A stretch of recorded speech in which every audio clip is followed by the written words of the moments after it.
Hi YouTubers, it's George.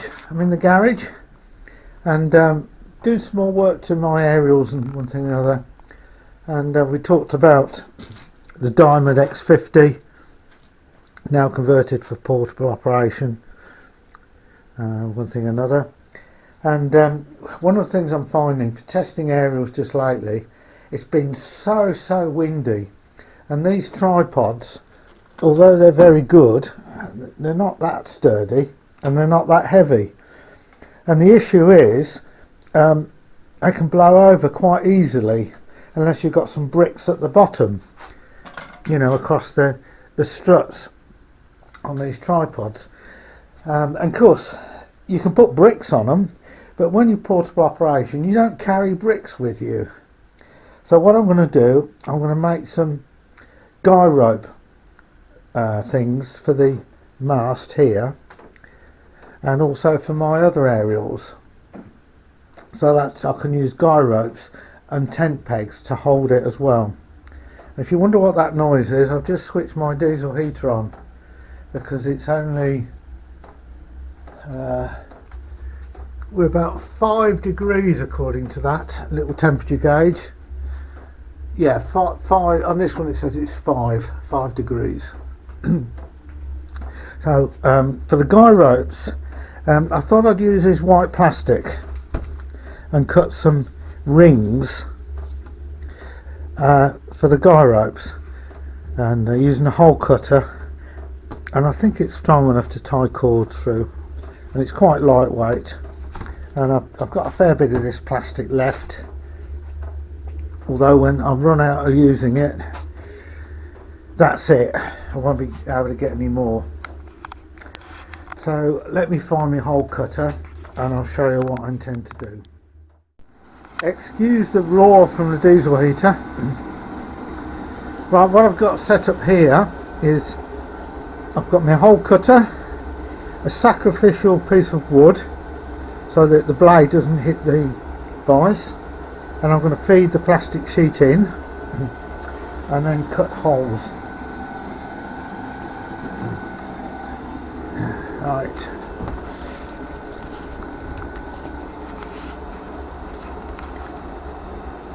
So let's switch the drill on, and then I'm going to cut it. I can't do it single-handed. Okay, I've struggled to film it, but basically I'm sure you can see, if I've got one of these cut out, I need another one, and then I'm going to enlarge the hole in the middle so it will go over there, you know, the area itself. So that's one done. Right, and I'll cut the next one. Next job is enlarging the centre hole, and what I've got to do for that, I'm using the pliers and put it under this cone cutter, and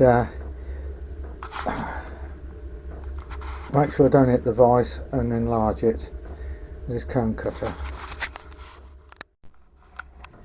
Okay, so that's one almost done. I've got to put the 4 holes for the guy ropes in there, and because it's white, it's going to match this, so that will feed over there, and it goes right down to that gland there, and that'll be just right for the guy ropes. I could put something round here to stop it slipping, but yeah, and as it's white, it's going to look quite good. I've just got to drill the other one out, and the other one is going to be for this here, different diameter.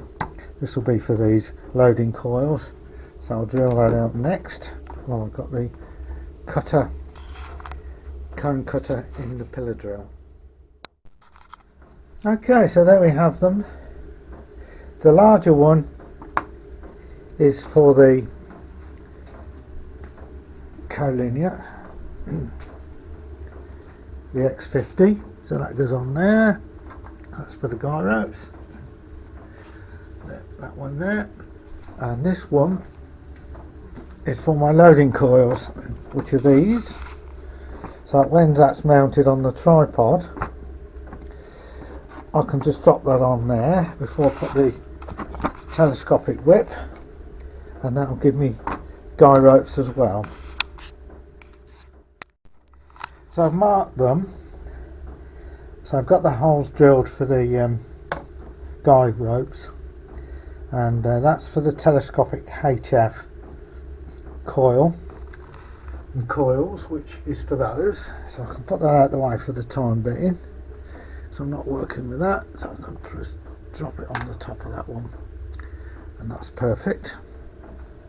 This is the one, but I've got to get some guy wires and tent pegs and things like that.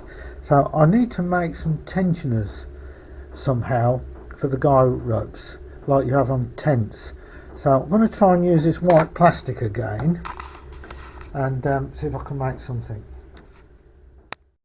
Okay, so what am I doing now? I've cut a thin strip of that plastic like that,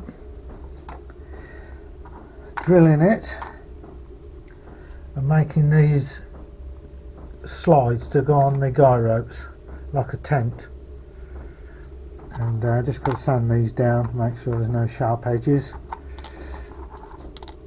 and then I've got to find the actual guy rope I'm going to use. I've got some paracord from when I used to do bushcraft and wild camping. I'll see if I can find that, and but I'll finish these off with some sandpaper. Okay, that's it. I'm not doing any more. One warning though, with this plastic, it creates static when you're drilling it, cutting it, sawing it, filing it, whatever you're doing with it, and you need a good vacuum cleaner to clean up after you, and it just sticks to your clothes and it goes everywhere. It's nice to work with, but it's just makes a horrible mess. So thanks for watching. Please subscribe and like.